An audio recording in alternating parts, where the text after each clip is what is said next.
उलेमा बचाव टोळीने वक्फ बोर्डातील भ्रष्टाचारावर बोलावं, शिवसेना खासदार नरेश म्हस्के यांची उबाटावर घाणाघाती टीका. सत्तेसाठी मुस्लिमांचे लांगुलचालन करणारे उभाटा हिंदू धर्मांच्या द्वेषामुळेच राम मंदिरावर प्रश्न विचारत आहेत, अशी घाणाघाती टीका शिवसेनेचे खासदार नरेश म्हस्के यांनी केली. वक्फ बोर्डातील भ्रष्टाचाराबाबत उलेमा बचाव टोळीचे प्रमुख गप्प का, असा सवाल खासदार म्हस्के यांनी यावेळी उपस्थित केला. ठाण्यात आयोजित पत्रकार परिषदेत ते बोलत होते. 2019 मध्ये शिवसेना भाजप युतीला स्पष्ट बहुमत असताना उद्धव ठाकरेंनी सत्तेसाठी हिंदुत्व आणि बाळासाहेबांचे विचार सोडल्याचं म्हस्के यांनी सांगितलं. मतांसाठी मुस्लिम समाजाचं लांगुलचालन करणाऱ्यांना हिंदू देवदेवतांबाबत आणि मंदिरांवर बोलण्याचा अधिकार नाही, अशी टीकाही खासदार म्हस्के यांनी केली आहे. वक्फ बोर्डाच्या नावाखाली झालेल्या भ्रष्टाचाराबाबत उद्धव ठाकरेंनी कधी प्रश्न विचारले नाहीत. वक्फ बोर्ड बरखास्त करा, अशी बाळासाहेबांची भूमिका होती. मात्र वक्फ बोर्ड सुधारणा विधेयकाला उभाटाने विरोध केला. वक्फ बोर्डाने हिंदूंच्या देवस्थानांच्या जमिनी, शेतकऱ्यांच्या जमिनी, संरक्षण खात्याच्या आणि सरकारच्या जमिनी लाटल्या, तेव्हा उभाटाने प्रश्न विचारले नाहीत. तेव्हा उभाटाचं हिंदुत्व कुठे गेले, असा टोलाही खासदार म्हस्के यांनी लगावलाय. नागरिकत्व सुधारणा कायदा आणि NRC बाबतही उबाटा कधी राष्ट्रहिताच्या बाजूने बोलले नाहीत. मुस्लिम समाजाच्या मतांसाठी उबाटानं कायम हिंदू विरोधी भूमिका घेतली. त्यामुळे ते आता उलेमा बचाव टोळीचे प्रमुख झालेत, अशी खरमेरीत टीका खासदार म्हस्के यांनी केली. पंतप्रधान नरेंद्र मोदी आणि गृहमंत्री अमित शहा यांच्या नेतृत्वातील भाजप प्रणित NDA सरकारच्या काळात राम मंदिर उभं राहिलं. त्यामुळे उबाटाला पोटशूळ उठले. हिंदू धर्माबद्दलच्या आकसामुळेच उद्धव ठाकरे राम मंदिर ट्रस्टवर प्रश्न उपस्थित करत आहेत. यातून हिंदू धर्माच्या आणि हिंदू देवदेवतांवर ते टीका करतायत. उलेमा बचाव टोळीने वक्फ बोर्डाच्या गैरव्यवहारांवर बोलावे, मगच राम मंदिराचा विषय हाती घ्यावा, असंही म्हस्के यांनी सांगितलं. नावात कन्हैया आहे म्हणून कोणी कृष्ण होऊ शकत नाहीत. ते रावण आणि कंसाच्या वृत्तीचे आहेत, अशी टीकाही म्हस्के यांनी केली आहे. एकनाथ शिंदेवर टीका केलेली आहे की एकनाथ शिंदेचं अस्तित्व उरलं नाहीये, अमित शहाच्याकडे एका पायावर उभा करू लागले. त्यांचा पक्ष जो आहे, बघा,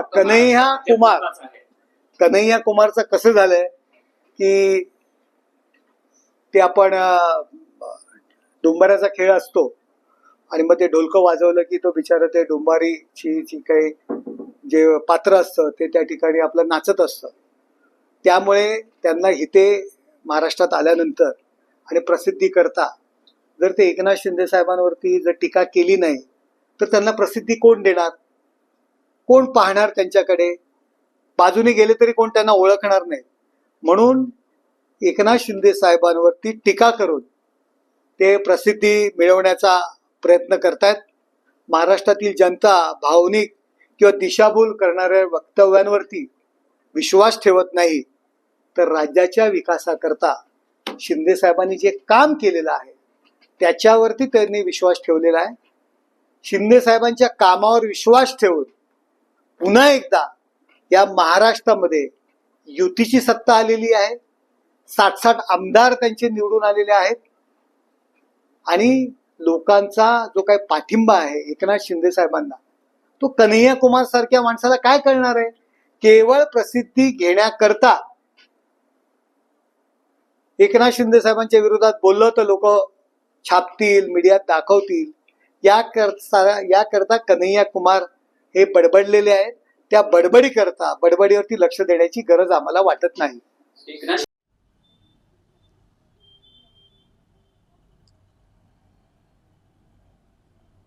स्वर्गीय अजितदादांच्या जयंतीदिनानिमित्त ठाण्यात समाजसेवेचा महाउत्सव.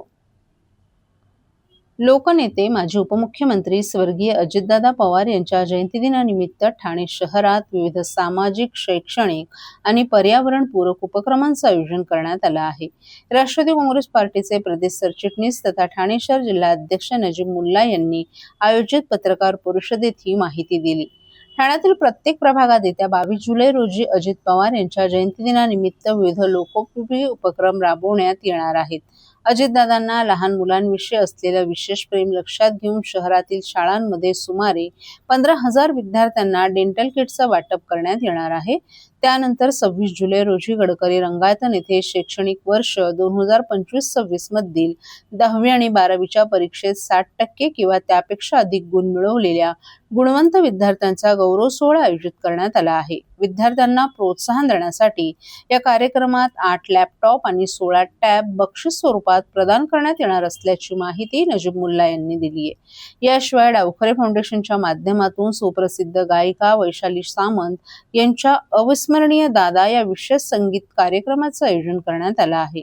पर्यावरण संवर्धनाचा संदेश देण्यासाठी ठाणे शहरातील विविध भागात वृक्षारोपण अभियान देखील राबवण्यात येणार आहे. या सर्व उपक्रमांच्या माध्यमातून समाज उपयोगी कार्याला चालना देण्याचा आणि विद्यार्थ्यांसह नागरिकांमध्ये सामाजिक बांधिलकीची भावना अधिक दृढ करण्याचा प्रयत्न असल्याचं नजीबुल्ला यांनी सांगितलं. तसंच ठाणे क्रांती जयंती दिनानिमित्त आयोजित करण्यात आलेल्या सर्व सामाजिक उपक्रमांमध्ये उत्स्फूर्तपणे सहभागी व्हावं असं आवाहन देखील त्यांनी केलं आहे.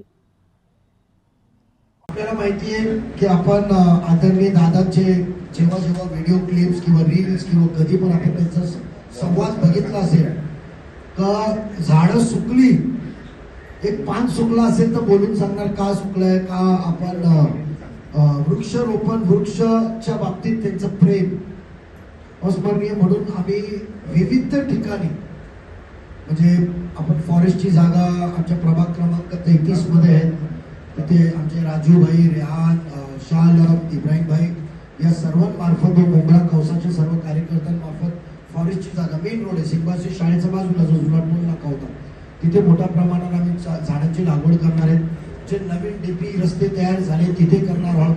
का एवढी ठिकाणी आम्ही काहीतरी स्पॉट बघितलंय, एक ड्राय स्पॉट तिथे आम्ही ते लावणार आहोत. आणि बरेचसे कार्यकर्ते ज्यांना आम्हाला विविध ठिकाणी जिथे नवीन डीपी रोड तयार झालेले ठाणे शहरात आणि वृक्षारोपण तिथे होणं गरजेचं साईडला ते आम्ही करणार आहोत. व त्याचबरोबर 22 जुलै नंतर कारण हे कार्यक्रम आम्ही थोडासा वेदर प्रमाणे पुढे खेचणारच आहोत. तर त्या बाबतीत महिनाभराच्या आत घेवराईट ते देवगिरी हे जे सयाजी शिंदे जे ऍक्टर आहेत आपले त्यांचा जो एक वृक्षारोपणच्या बाबतीत जो एक कार्यक्रम आहे त्याला एक पाठबळ पण शासनाने दिलेला आहे फॉरेस्ट विभागाने, वन विभागाने. त्या बाबतीतला पण कार्यक्रम घेणारे पण त्या नियोजन करायला त्याला किमान 1 महिन्याची मुदत लागते. त्याचे 2 स्पॉट्स आम्ही अजून घेतलेले, एक सिंबाशिसच्या बाजूलाच येणं जाणं रहदारीचा एक आम्ही घोडबंदर रोड मध्ये घेतलाय आणि एक येऊरला. 3 पैकी ते जागा निवड करतील ते पण पुढे आम्ही वृक्षारोपणचे कार्यक्रम घेणार आहोत. दादा दात घासताय ना, मग पाणी का वाया घालवताय? ताई भांडी घासा नाहीतर फोन पहा, पण नळ का चालू ठेवलाय? अंघोळ झाली ना करून मग शॉवर चालूच. कपडे धुताय पण पाणी वाया जात आहे, त्याचं काय? गाडी अशी धुताय आणि उद्या पाणी कायमचं संपलं तर? पाण्यासाठी किती जणांची वणवण होते, कित्येक कुटुंबांना तर पाणी मिळतही नाहीये. पाणी बोलत नाही, पण आपण त्याची किंमत जाणली पाहिजे. पाण्याचा अपव्यय टाळा, परिस्थिती भीषण होऊ शकते. प्रत्येक थेंब जपा, पाणी वाचवा.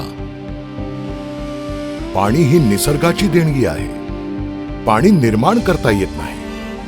पाण्याची बचत हीच पाण्याची निर्मिती. ठाणे महानगरपालिकेतर्फे जनहितार्थ जारी.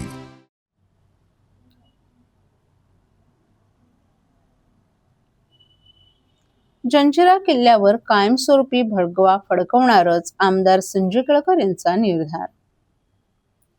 जंजिरा किल्ल्यावर कोणी मालकी सांगणार असेल तर त्यांना जशास तसं उत्तर देऊ. हे किल्ले म्हणजे महाराष्ट्राच्या आणि देशाच्या अस्मितेचा प्रश्न आहे. त्यामुळे सह्याद्री प्रदेशांतर्फे आंदोलन सुरूच ठेवून कायमस्वरूपी भगवा झेंडा फडकवल्याशिवाय स्वस्थ बसणार नाही असा इशाराच आमदार संजय केळकर यांनी दिलाय.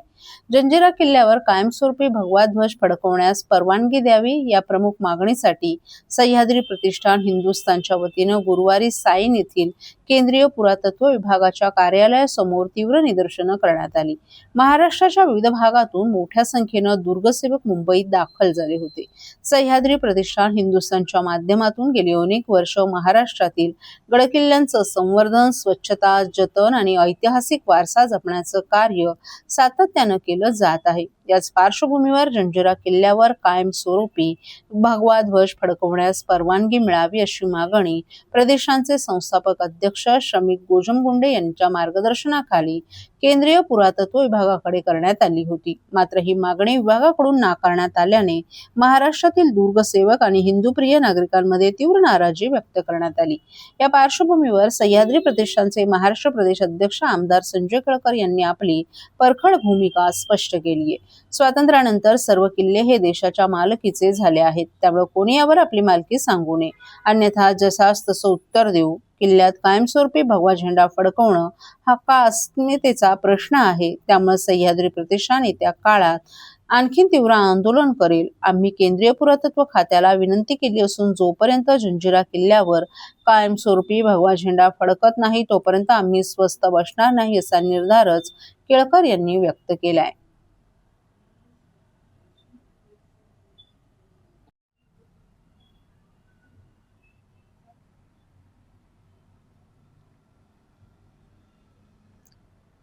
ठाणेकरांच्या माथी मॉल, डेटा सेंटर आणि वाहतूक कोंडी, ठाण्याच्या अवास्तव नियोजनावर राष्ट्रवादीच्या नजीमुल्ला यांची टीकेची झोड. शहरातील बाळकुम येथील प्रस्तावित डेटा सेंटर, घोडबंदर रोडवरील वाढती वाहतूक कोंडी, नव्या मॉलला मंजुरी आणि अनधिकृत बांधकामांच्या मुद्द्यावर राष्ट्रवादी काँग्रेस पक्षानं प्रशासनाच्या नियोजनावर गंभीर प्रश्नचिन्ह उपस्थित केले आहेत. राष्ट्रवादी काँग्रेस पक्षाचे प्रदेश सरचिटणीस तथा ठाणे शहर जिल्हा अध्यक्ष नजीमुल्ला यांनी सोमवारी पत्रकार परिषदेत शहरातील विविध प्रश्नांवर पक्षाची भूमिका स्पष्ट करत प्रशासनावर टीकेची झोड उठवली. घोडबंदर रोडवरील वाहतूक कोंडी हा ठाणेकरांसाठी दिवसेंदिवस गंभीर होत चाललेला प्रश्न असून शहराच्या वाहतूक नियोजनातील त्रुटी यासाठी जबाबदार असल्याचा आरोप मुल्ला यांनी केलाय. वाढती लोकसंख्या आणि वाहनांची संख्या लक्षात घेऊन शासन आणि प्रशासनानं तात्पुरत्या उपाययोजनांऐवजी दीर्घकालीन आणि प्रभावी वाहतूक आराखडा राबवण्याची गरज असल्याचं त्यांनी सांगितलं. याचबरोबर ठाण्यात आधीच अनेक मोठे मॉल अस्तित्वात असताना आणखीन एका नव्या फिनिक्स मॉलला मंजुरी देण्यामागील औचित्य काय असा प्रश्न उपस्थित करत शहराच्या क्षमतेचा आणि नागरिकांच्या हिताचा विचार करूनच अशा प्रकल्पांना परवानगी दिली पाहिजे असं त्यांनी स्पष्ट केलं.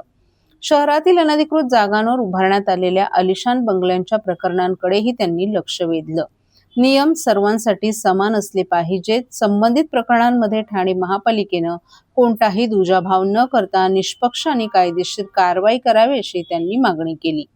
शहरातील विकास कामे आणि मोठ्या प्रकल्पांबाबत पारदर्शकता, योग्य नियोजन आणि नागरिकांच्या हिताला प्राधान्य देण्याची गरज असल्याचं सांगत राष्ट्रवादी काँग्रेस प्रशासनाला जाब विचारणार असल्याचं मुल्ला यांनी स्पष्ट केले.